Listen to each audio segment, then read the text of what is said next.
evolving digital landscape, for your business to thrive, you must adapt or die.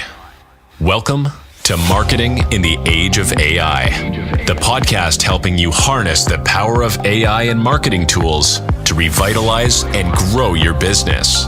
And now here's your host, marketing expert and author of Authentic Marketing in the Age of AI, Emmanuel Rose.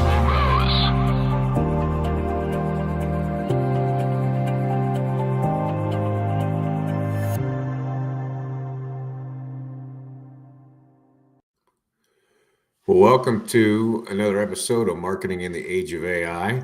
And I'm looking forward to our conversation this morning to talk about one of the fears that everybody has, which is AI going to replace me? And I'm going to be replaced by a robot. So we've got a great guest this morning, Philip Blackett, and welcome to the show, Philip. Thank you so much, Emmanuel. Happy to be here with you. All right. Well, that's great. Just take a second here and introduce your background and how you ended up on this sharp edge of the AI tip. Yeah, so I think the big thing, Emmanuel, is understanding that, the one thing that's constant, whether in business or in life, is change. And I think what got me interested in AI was just understanding that, listen, AI is this generation's like social media, like Palm Pilot, iPhone, the typewriter, personal computer. I've been here for about 40 years on this earth. So I've seen a number of new technologies. I'm sure you can vouch for the same. Absolutely. And I think that, one of the things to recognize is that, artificial intelligence is here to stay. They're not going to go from automobiles back to horses and carriages. Right. You're not going to go back away from AI. The Pandora's box has been opened. You can't put the toothpaste back into the tube. It's done. So Right. I think the big thing that comes off to my mind is, okay, now that we know that, it's here, what do we do about it? And so the helpful part about that is understanding, okay, let's understand what this is and how we can apply it to our everyday lives and in our businesses and our jobs and our careers in a way that this is a tool to serve us, to make us more productive and to make us more profitable and valuable for the people we serve. Yeah, I like that. I agree with you. It is a tool, and we have to picture it as that and find very specific applications to use that tool, and then put it away when we're done, right? Just like you do with the lawnmower and you're cutting the lawn. Well, and here's the other part about it too, Emmanuel. Do you remember when Google first came out? Sure. Yeah. It was one of those type of aha moments, like, oh my gosh moments, right? Because, I used to grow up, having to go to an actual physical library to find information, like actually go into a card catalog, look up an encyclopedia where they still made Encyclopedia Britannicas, Right. and you would find your information and you would spend time doing it. Google came out and now it's like, okay, I can now search for things I'm looking for, which means I had no longer the excuse of I have to get in my car, go to the local library, right? This is one of the same sort of moments here, Emmanuel, where it's like with AI, particularly generative AI, the excuse of us not knowing is going away. Right. No. Because you have tools out there that says, hey, you don't have to go to a library physically. You don't even have to comb through tens and tens of hundreds and hundreds of search results to find your information, to at least come up with some sort of knowledge on any sort of topic. Now you have tools that you basically tell it what you're looking for, and in seconds they tell you what you're looking for. Yeah, well, that's a great point. And I'm wondering if you have some insight around how you're crafting prompts to be able to get cited content versus kind of just googly gook. So I think part of what goes on there's two tools that I particularly use when it comes to generative AI. One that a lot of your viewers probably heard of, ChatGPT, and there's another one that some people may know of called perplexity.ai. And perplexity.ai is helpful from that cited content as you're talking about. Nice. Because oftentimes with ChatGPT, you don't know where the information is coming from. You're trusting that it's correct and it's coming from the right place. But if there ever was a question as far as, hey, I want to know more about what you just said or more about what you just wrote, can you point me in the right direction?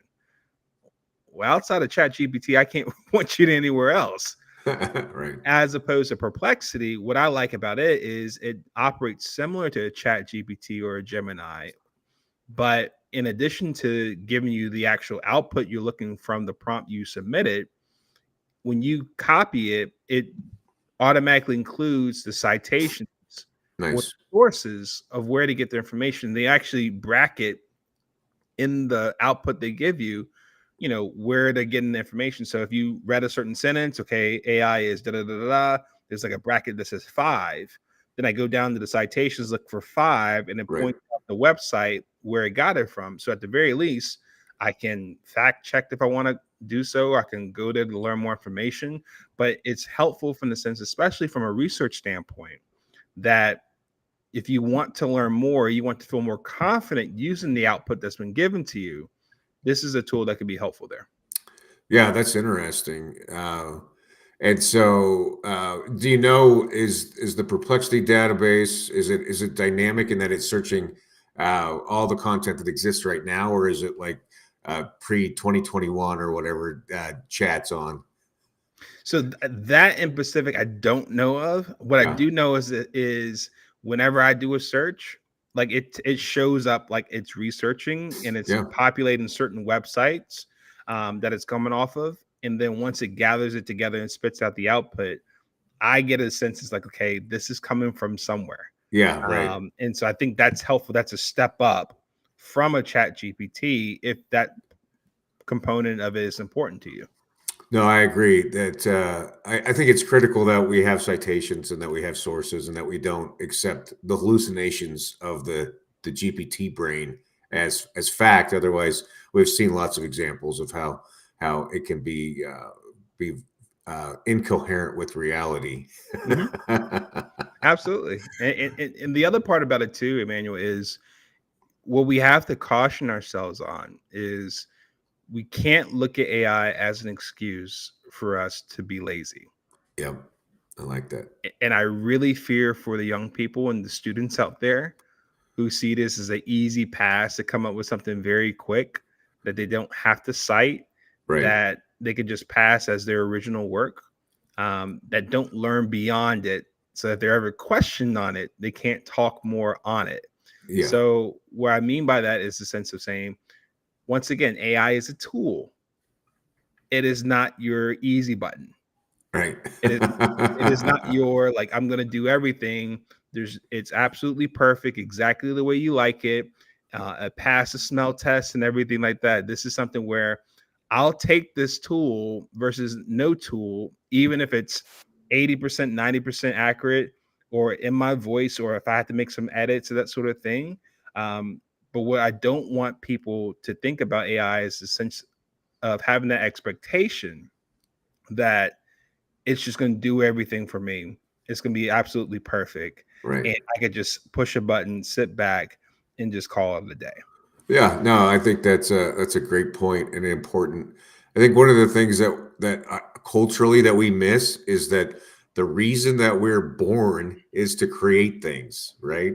Right. And so it needs to aid us in our creation. We need to be these powerhouses of ideas and interests and take in what we experience and then create something, whatever it is, a speech, a picture, a pot, a book, right? But that we have to participate in and put in our vital energy. Otherwise, we're just living in the matrix. Of course.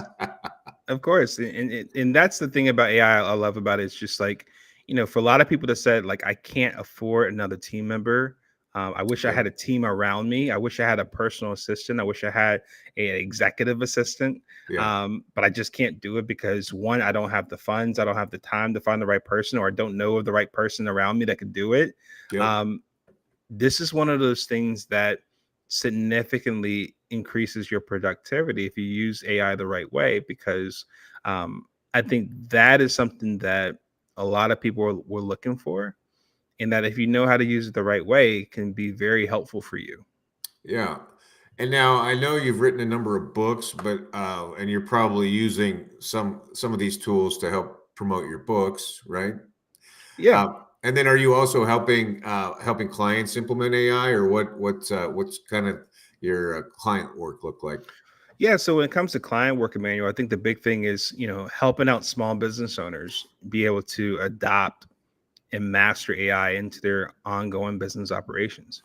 Yeah. Because I think part of it is, and a great example of this is, a lot of small business owners out there may be saying to themselves, how do I compete with bigger competition in my local and regional areas?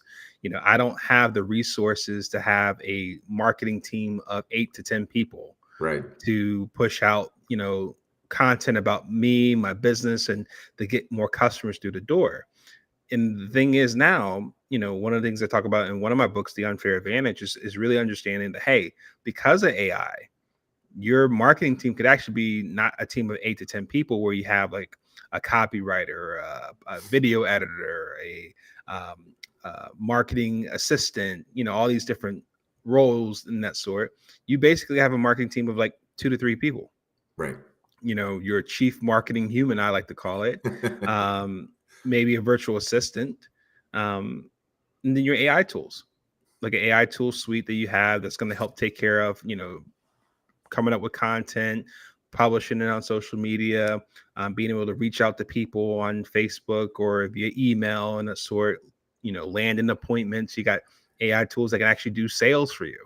Right. So I think a big part of it is understanding that there's a huge opportunity beyond Chat GPT. Yeah. Right. um, that AI could be helpful to small business owners. And I think the big thing is because it's so new and it's so wide out there, it could be overwhelming or daunting.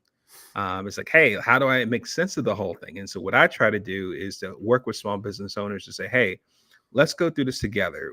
Give me a good sense of where your business is, where you're trying to grow into, and then let's figure out how can we use AI to help bridge the gap between where you are and where you're trying to grow into, that can help you grow your sales, Yeah. outsmart your competition, build the business you always dreamed of without breaking the bank.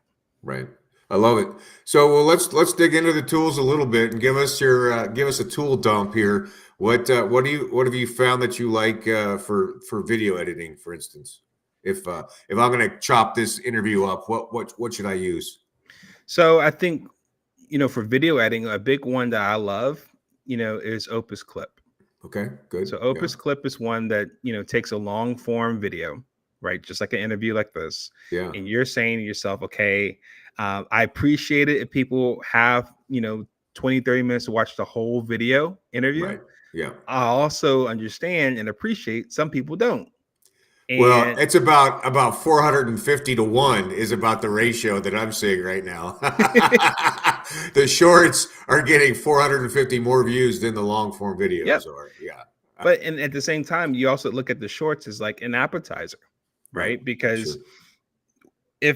if I got you on 30 seconds to 60 seconds of footage that makes you say, hey, that was interesting, I want to learn more, and Yeah, then there's a link to the full episode, then they're more likely to click and then listen to the whole episode for sure. versus if you just pop the YouTube video and hope that somebody clicks and watches the Yeah. whole duration of it. So Opus Clip is one that's great, that it takes a long form video and basically cuts it up in 20 or 30 snippets, Yep. with captions, and they try to essentially grade it on virality and trendiness and that sort to kind of help segment and say, hey, Manuel, these are the 20 or 30 snippets of video that we think can really connect with people out on social media and on the web. And Yep. you can go in there, you can edit it still. Once again, you don't have to say this is, perfect on arrival. You can edit it as need be. You can add B-roll to it to make it a little more engaging. But at the end of the day, if you think about it, if you took a 20 or 30-minute video, how long would it take for normal human beings to, Oh, one, transcribe it, right. two, take that transcription and put it in captions, three, cut up the videos manually to try to figure out which ones are the ones that are going to make sense. So it's not even the cutting up of the videos. You have to go through the whole video and think to yourself, okay, is that segment right there? Is that one that's probably going to hit? Is this one right here? Right. Like, so just off of that alone, let alone adding B-roll and that sort of thing, how long would all that take? Yeah, it's 10 hours. It's easily 10 hours that it saves. So as opposed to 10 hours, Yeah. you now do this where you upload the video clip and then 15, 20 minutes later or less, you have your clips available. Yeah. Yeah, I love it. I agree. It's a beautiful tool. It's what I'm always interested now to see is what's the next tool that's going to come out and leapfrog Opus clips, right? Because that's kind of where we're at, is the leapfrogging portion of this little AI bubble. And I'll be honest with you, Emmanuel, that's the only reason why I hesitate to share names of tools. I know. Right? Because and that's just a part of technology. Yep. Part of it is the sense that by the time you watch this episode, let's say a year from now, Opus Clip may still be here. Yeah. It may not. Right. Because there's competition that's saying, hey, what is Opus Clip doing? Let's add those features to what we're doing. So then we can meet up with them. And then Opus Clip is saying, hey, they're trying to match us. What can we do that the market wants, is looking for? Right. That is something that's going to help us differentiate ourselves. Right. So there's a constant battle where we as the consumer just sit here and watch. Yeah. And we just say, hey, listen, just like, okay, we're working with this tool now. And if there is a bigger and better deal later down the line, we just cancel that subscription and move on to another tool. So all the pressure is on the tools themselves, but the consumer, as long as you're staying up to date, being aware of what's happening, thinking in terms of what tools can be helpful for what you're currently doing on a day-to-day basis, and just experiment and try things out. I probably would hesitate before I make an annual investment. Right, for sure. Or commitment. It'd be more like a month to month. Yeah, it may cost a little bit more, but month to month, because you just don't know how far advanced these tools are going to get and which ones are going to survive. But as long as you're in the game of learning this stuff, you're going to benefit from this compared to those that say, hey, this is too much for me. I'd rather just put my head in the sand like an ostrich, cross my fingers and pray that AI actually is a fad. Right. But every day they're getting further and further behind, though. Yeah, no, I agree. I love it. The idea that you've got to spend time really every day, every week, testing and experiencing software that is fixing some challenge that you have, right? And I talk about it in terms of this whole this MarTech stack that we have, and then we have the processes to actually distribute content, right? And where are we weakest? And let's just find a piece of software that can solve where we're the weakest, and test 2 or 3 of them and see if one of them works and solves it, instead of hiring another person. And here's the thing. Hire another person, Emmanuel. How much do you think it will cost you each month to hire a new person on your team? Yeah, I mean, even a VA is going to be $1,000 a month, so that's the minimum, right? So remember when VAs were like the new thing, right? Oh, that's revolutionary, right? VAs, instead of paying somebody, a person locally, $4,000 to $5,000 a month, let's say, or maybe a little bit less, a VA comes in and can do it from overseas while you sleep, $1,000 a month. Now you have tools that, even if I'm telling you the monthly subscription is fine to test, Perplexity AI, the paid version of that is $20 a month. Right. How, like, Opus Clip, that's about $20, $30 a month. And you already told me just for one video, it's going to take me 10 hours to do all that work. So my thought is, how much money would you be spending for somebody to do 10 hours worth of work for one video? Yeah. But you now have access to a tool that can do multiple videos. So 10 hours save times the number of videos you use it for, all for about $20 a month. Yeah. And the time to figure out how to use it and run it, right?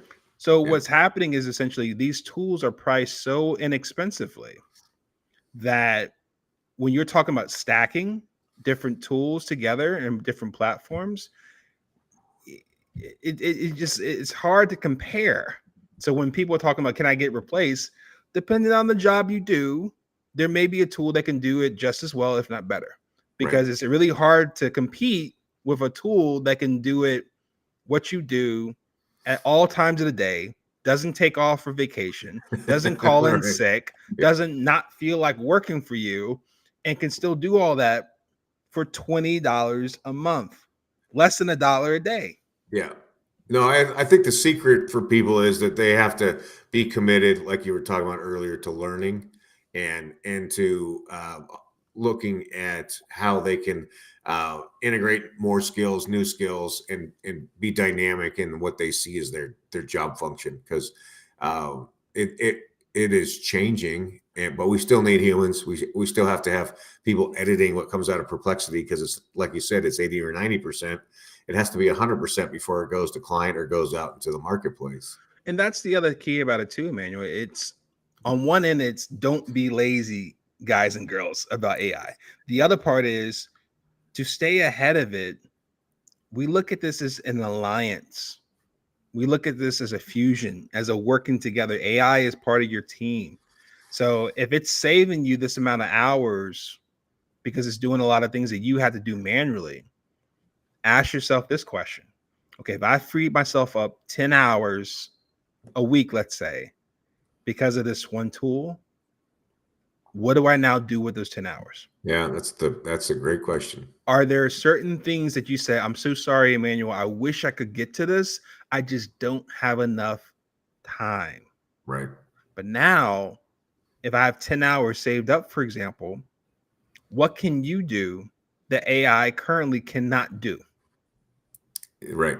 So now you're talking about like your own sphere of genius, whether it's working alongside the AI tool to make sure it's just right before you put it out to the market, or there's certain things that, a great example would be like customer service. I see oftentimes when businesses use AI to help, have chat bots that basically answer frequently asked questions, that customer service reps would constantly be on the phone for hours answering the same questions over and over and over again. It's a great application for the software for sure. Yeah. Like if you free my customer service agent's time of 10 hours a day, where they're commonly asking these type of questions, okay, what can they now do? They can now take on higher level problems or higher level skills that may be more needing of critical thinking, more needing of relationship building, more in need of a higher level problem solving that AI currently can't do, but it's helpful to have a human element to it. So once again, this whole argument about productivity plays itself out here, because whatever time it's saving us, as far as AI is saving us, it now gives us that time back to do more of what we can excel at, more of what as humans we can't get replaced at least not right now. No, I like it. And it might be that you're going to be able to go to see a baseball game with your son, or take a day off, or be a human in a different way, right? Because you don't have to worry about that project anymore. Well, yeah, because that's another part of it too, Emmanuel. It's like, hey, I'm sorry, Johnny. I wish I could take you to basketball practice, but I just don't have enough time. Right. Because I have to do this. Versus if you had it in the sense where you can have a, going back to the video clip example, if it's going to take you 10 hours to go through the whole video, you finish recording the video, you go on an Opus clip, for example, you submit the link, and now it says 15, 20 minutes, you'll come up with your clips. Okay. Instead of 10 hours it took me, it's not going to get it done in 15, 20 minutes. Okay. While it's working, all right, Johnny, let's go I'll drop you off at practice. Yeah. Or I'll go to the recital, or I can go to dinner with my loved one. Right. Yeah. I don't want to have to cancel the dinner date yet again. So it's that sort of thing, whether it's freeing yourself as far as time to do higher level things at work, or to your point, Emmanuel, freeing yourself up to do things that you want to do in your life, but you just couldn't because you were so bogged down with work. Yeah, exactly. Well, it's beautiful, Philip. You and I have see things in a very similar way, and I appreciate you evangelizing on the value of the tool and how to implement AI in a rational way. how do people get a hold of you? How do people find your books? What are your links and connector points? Yeah, so I have two books I've written on artificial intelligence. They're based on two different approaches. One approach that's focused on the employee, the person that's working the 9 to 5. How do you become more productive at your job and your career? There's a book called Future Proof: How to Adopt and Master Artificial Intelligence to Secure Your Job and Career. There's another book I wrote called The Unfair Advantage: How Small Business Owners Can Use Artificial Intelligence to Grow Sales, Outsmart the Competition, and Build Your Dream Businesses Without Breaking the Bank. Those two books are both available on Amazon. The second book I just mentioned, The Unfair Advantage, that's more focused on entrepreneurs and small business owners, but they're both similar approaches. We're having the right mentality as far as how we go about artificial intelligence. Both of them are available on Amazon. You can look it up by the title. But if the title seems a little bit long for you to remember, you can just go off the author name, which is my name, Philip Blackett, Philip Blackett. Just look that up on Amazon and you'll see those books along with some other ones I've written. And then as far as connecting, you can either go to my website, philipblackett.com. If you're an entrepreneur or small business owner looking to adopt and master AI into your own business and you want me to help you with that, go to dreambusinessmakeover.com. Nice. And then outside of that, I'm on social media. Just look up my name, Philip Blackett, whether it's on Facebook, LinkedIn, Instagram, Twitter, YouTube. I'll be there. All right. Well, Philip, I enjoyed our conversation, and probably reach out to you in about 6 or so months and see if I can get you on again so we can see what's changed and if anything has replaced Opus Clips in our lives. That'd be great. I look forward to it. All right. Thank you, and have a great day. You too. Thanks so much for the opportunity. Enjoyed this conversation, Emmanuel. All right. Thank you. Thanks for listening to Marketing in the Age of AI. Be sure to subscribe wherever you heard this podcast so you never miss a future episode. Your copy of Authentic Marketing in the Age of AI is available at Amazon.com or EmmanuelRose.com. You can also connect with Emmanuel on LinkedIn.